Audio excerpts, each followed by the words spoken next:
Get ready for breaking news. We start with major recruiting shakeups as four-star safety Khalil Terry officially decommits from Notre Dame's 2027 football recruiting class. We dive deep into why this decision was made, what he shared about his feelings, and what this means for the future of the program as they look ahead to the next class.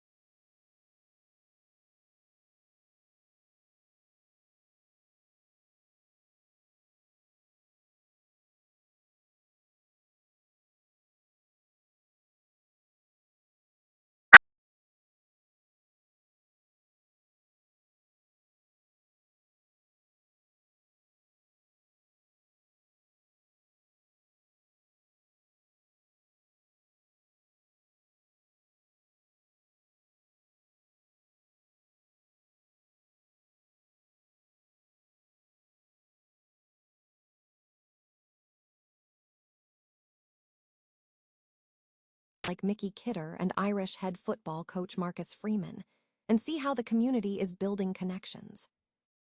Finally, we wrap up with Home After Dome, where Notre Dame seniors connect with alumni clubs ahead of commencement. Learn how Joey Murphy, 18, is helping students build that crucial post-graduation network, see the regional clubs involved, and find out how this event is helping students transition into the wider Notre Dame community. Stay with us for more. Notre Dame has lost a four-star safety commitment, Khalil Terry, from its 2027 football recruiting class. The announcement marks a setback in the program's recruiting efforts, though the university remains optimistic about its future talent pipeline. Terry cited personal feelings as the primary reason for his decision, stating it was a personal choice after extensive reflection with family and trusted individuals. He described the decision as difficult but ultimately feeling like the right move for him, emphasizing confidence in his choice and the timing of the decision. Despite the loss, Notre Dame officials indicated that the program should be fine, pointing to the consistent stacking of talent at the safety position over recent recruiting cycles. The Anti-Defamation League has released its annual campus antisemitism report card, providing an evaluation of how higher education institutions are addressing antisemitism on college campuses. In its assessment, the University of Notre Dame received a B grade, marking an improvement from the C grades it received in both 2024 and 2025. The ADL evaluates 150 schools across 32 criteria spanning publicly disclosed administrative actions, Jewish life on campus, and campus conduct and climate concerns. The report noted that while Notre Dame does not host a Hillel or Chabad organization, it maintains a substantial Jewish population and an officially recognized Jewish student club.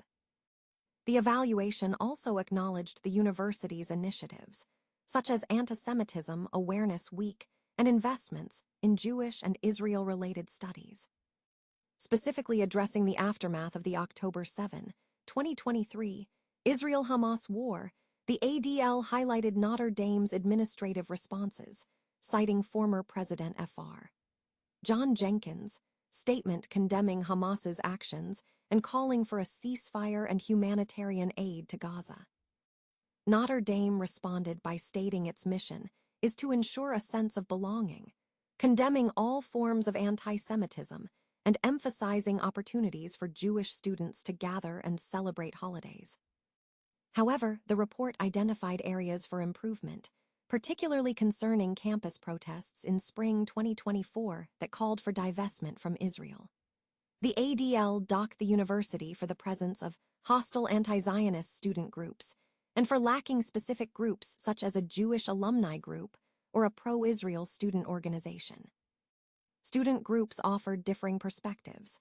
Student Voices for Palestine, SVP, condemned antisemitism, but argued that the ADL's definition of antisemitism was overly broad, suggesting it conflates criticism of the State of Israel with legitimate critique of its actions, thereby suppressing free speech.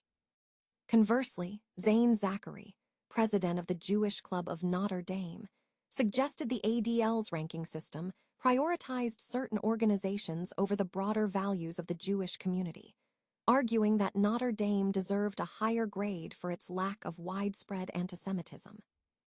Professor Jeffrey Campbell, a Jewish economics professor at Notre Dame, supported the university's standing, stating that while a minority harbors anti-Jewish sentiment, the administration fulfilled its Title VI responsibilities, and there were signs of Jewish student life. He concluded that the B grade did not contradict the university being a good environment for Jewish students. To foster dialogue, Notre Dame has hosted numerous panels, including discussions on antisemitism, safety, and the historical backdrop of the conflict, demonstrating ongoing efforts to promote respectful discourse. The Rally 2026 officially concluded with a heartfelt event titled Love Thee, Notre Dame, bringing together the class of 2030 and their families for a memorable final gathering on the South Quad. Beginning Sunday morning, the rally served as a platform for incoming students to connect with future classmates through various campus activities. The culminating event, held at 4 p.m., featured Fr. Pete McCormick, Assistant Vice President of Campus Ministry, as the DJ. Admitted student Isaac Schmitz shared his positive experience, noting, "I definitely loved it. It's something different here. My favorite part of being here is watching everybody else love it so much." As the final members of the class made their way to South Quad, they were led by bagpipers, with McCormick introducing the various dormitories including Kavanaugh Hall, Coyle Hall, Duncan Hall, Pasquarilla East Hall, Ryan Hall, Walsh Hall, and Welsh Family Hall. McCormick closed the musical portion by playing Neil Diamond's Sweet Caroline. Sophomore Louis Delfra took the stage next, engaging in a call-and-response chant of "We Are," followed by the response "ND." Hall President's Council co-chairs, Megan Klein and Joe Tunney, addressed the crowd. Klein emphasized inclusivity, assuring students that they would be welcomed regardless of their background, while Tunney highlighted that dorm life is about forming the closest friendships. Gabriella Chigwell echoed this sentiment, praising the community's inclusive nature, noting how upperclassmen actively included her in activities and taught her Notre Dame songs. Vice President for Undergraduate Enrollment Mickey Kidder addressed the attendees, stressing the investment in every admitted student, stating, "Regardless of your path to Notre Dame, please know that there is home here in South Bend for every single one of you." Kidder introduced a surprise guest, Irish head football coach Marcus Freeman. Freeman shared reflections on life and resilience, describing experience as a quilt with various pieces sewn together, where the university serves as the solid back. He urged students to let Notre Dame change their lives. The event concluded with the Notre Dame Glee Club singing the alma mater, followed by the Notre Dame Band of the Fighting Irish playing the fight song. Current students provided positive feedback. Julian McFarlane expressed that everyone was welcoming, while Ricky Ecklord noted finding a family he is excited to see. Paige McAleer highlighted the event's success in facilitating new interactions, stating she had met many people she will spend the next 4 years with. Kidder summarized the rally's success, noting the high energy and the intentional hospitality demonstrated.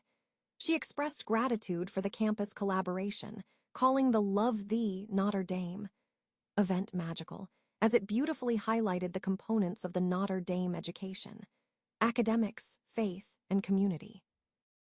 The University of Notre Dame hosted Home After Dome, a special event designed to connect graduating seniors with alumni clubs and networks ahead of commencement, aiming to provide mentorship and lasting connections. The third annual event, hosted by the Notre Dame Alumni Association, took place Thursday night in the Downs Club Ballroom. The gathering brought together club presidents, regional directors, and affinity group leaders from across the country and internationally to engage with students before they leave campus. Joey Murphy, chair of Young ND and a representative on the Alumni Association Board, emphasized the event's core purpose: to give seniors a head start in understanding the alumni community. Murphy noted that many students do not focus on post-graduation life or alumni connections during their studies, highlighting the need to actively introduce the association. The event ran concurrently with the annual Alumni Association Leadership Conference, functioning like a fair where alumni represented various regional clubs and affinity groups. Students actively participated by collecting business cards and scanning QR codes for resources such as Irish Compass and Notre Dame's professional network. Alumni offered practical advice, including city-specific relocation tips and merchandise from their home regions. A bingo card activity was included to encourage students to explore new locations, with completed cards entered into a raffle. Tables featured clubs from major metropolitan areas, including Chicago, Philadelphia, Baltimore, Nashville, and the San Francisco Bay Area, alongside smaller regional chapters like the Notre Dame Club of Greater Hartford. Tori Savino, president of the Notre Dame Club of Greater Hartford, highlighted the event's value in helping her club reach students who might not have considered Central Connecticut as a post-graduation destination. International representation was also present, including the Club of France. Emma Abdu, a club member, stressed the importance of simply making the club's existence known to students to build a network. While the alumni body spans 50 states and over 100 countries, the geographic representation at this specific event leaned toward the Midwest, Mid-Atlantic, and Northeast. Murphy acknowledged the challenge of reaching students before they disengage, though he noted that past iterations had resulted in some students securing job connections. Christine Lynch, Mid-Atlantic Regional Director of ND Women Connect, framed the event as part of a broader strategy to foster cross-generational connections. She pointed to the success of a separate event hosted the night before for outgoing women, emphasizing how staying connected builds meaningful relationships.